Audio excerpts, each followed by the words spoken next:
Good Wednesday morning to you. I have a question for you this morning. How do you do with God's providence? Have you ever thought about it? Have you ever thought about how you respond to the ways God is at work? Sometimes I think it's easy to take for granted that we follow God and we trust in God and we believe in God and we do all things according to God when things in our life are really good, when they match up, when they make sense according to our understanding. But God's providence takes a different perspective in many of our lives when things are difficult, when we can't explain what's happening and they don't align the way we understand. I was thinking about that the last couple of days, and this morning it has me turning to Genesis 50. Now, if you haven't read the last chapter in Genesis for a while, I commend it to you today, because it is a beautiful reminder that God works. God works in amazing and brilliant ways, but often beyond our understanding, especially in the moment. We can't really see what's happening. We can't see how all of the pieces that God is putting together, how they fit in the picture that they create until the very end, until somehow they all lock together and we are just standing there in awe of the Almighty. That's what happens in Genesis 50. Now, I'll give you the cliff notes up until then. There was Jacob, and he had many sons. One of his sons could interpret dreams. That was Joseph, and he was beloved. If you remember, Jacob even made a special coat for his son. Now, I don't know about you, but when you have more than one child, it usually doesn't end well when you elevate one child above the other. Even in the moment, even if it's warranted, there's always this navigating as a parent of trying to show love to each while honoring the individuality of each. But here we are. Jacob didn't navigate that so well. Joseph's brothers got so mad at him that they threw him in a well. And if you remember the story of Joseph, he went from one situation to another, with things getting from bad to worse, and then suddenly he found himself in Pharaoh's house. Pharaoh in Egypt, the leader over all the land. He found himself in this house and had the ability to use the gifts God had given him to interpret dreams and provide for Egypt and really the surrounding area a great amount of providence in the midst of famine. So the famine has occurred and Jacob's brothers have come, and Jacob even messed with them a little bit, because I think in faith we're even supposed to mess with each other just a little bit. And now at the end of the story, Jacob, dad, has passed away. Jacob has passed away, and Joseph grieves over the body of his beloved father.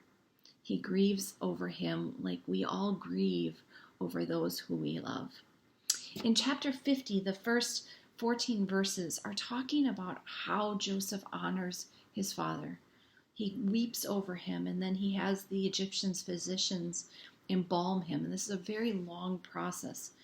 And then after the days of weeping were done, he goes to Pharaoh, his boss, and he says, I want to take my father back to the place where he made me promise that I would have him buried. And that means traveling. That means from Egypt to Canaan. It's several days travel that they would go. And Pharaoh says, not only do that, but take my highest authorities, take the chariots, take the mourners, take all the people that we would use if I or one of my family members died. Take them and go to this place. This is extraordinary. Pharaoh is giving Jacob an honor that no one but Pharaoh's family or his immediate leaders would have had. And maybe even the immediate leaders, this is one step further. And so he sends Joseph with all of this, all of these chariots and all of the company to bring Jacob to its final resting place. In verse 13 of chapter 50, it says, they carried him to the land of Canaan and buried him in the cave of the field at Machpelah, the field near Mermah, where Abraham brought a burial site from Ephron the Hittite. Jacob is returned to the ground where Abraham and Sarah now rest as well. It's the first cemetery, and think about the amazing, faithful people in that place. And after he buried his father, he came back to Egypt. This is extraordinary. It's extraordinary that Pharaoh, A, let this happen, and B, sent him with such a procession, such an honor.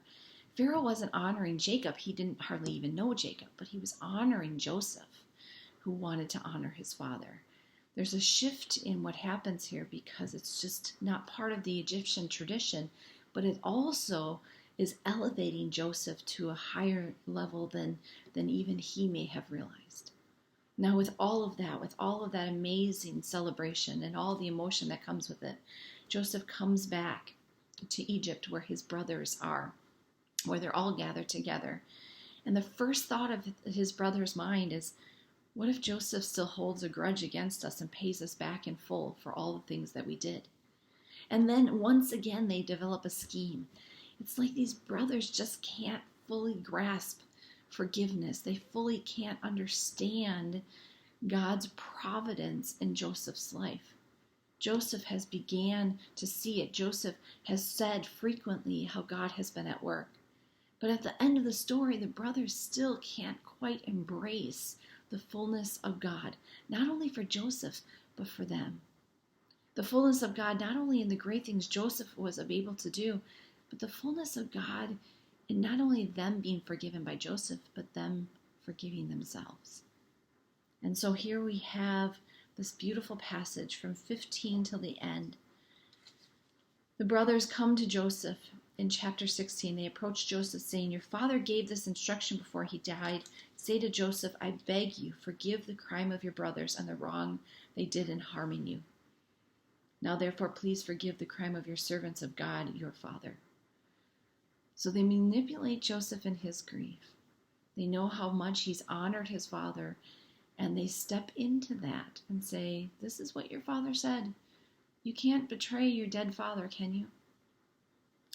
Listen to Joseph's response. Joseph wept. Joseph wept when they spoke to him. He wept because they still didn't get it. He wept because he had seen the profound acts of God in his life, and he wanted the same for his brothers. He wept because as they all shared in grief, their grief was still clearly very different. Joseph wept. And then his brothers wept. Sometimes it's just sitting in the tears, sitting in the motion, that causes us to hear things without words. Have you ever communicated with people without words and how profound that can be? Joseph wept, and then his brothers wept. They fell down before him and they said, "We are your slaves." But Joseph said to them, "Do not be afraid. Am I in the place of God?" Providence has worked in Joseph's life. He has seen the extraordinary. It has warmed his heart. It has caused him the ability to do what is not normal or natural to humankind. He has forgiven, and he has been restored in God to restore those whom he loves. The culmination of God's promise for God's story, the culmination of God's providence in Joseph's life and in the brothers' lives, and really I hope as we read this, we see it in our lives as well, comes in verse 20. Even though you intended to do harm to me, God intended it for good, in order to preserve a numerous people as he is doing today. Think about that for a moment. As you ponder this Wednesday, think about all of the ways the world feels like it's doing harm to you. Think about all of the situations in your life where it feels like there is a darkness, an evil presence, that there is a harm that is being done. And I challenge you today especially, where is God in the midst of that? Where is God's providence being worked and revealed? Where is God in the midst of the challenge and the struggle? Where is God in the midst of all that you are holding on to and afraid of letting go? Where is God in the midst of all that you long for and lament? As we go through this week, I commend to you chapter 50 of Genesis. I think it has a word of wisdom for us no matter what we might be experiencing in our lives this day. I hope you have a great Wednesday.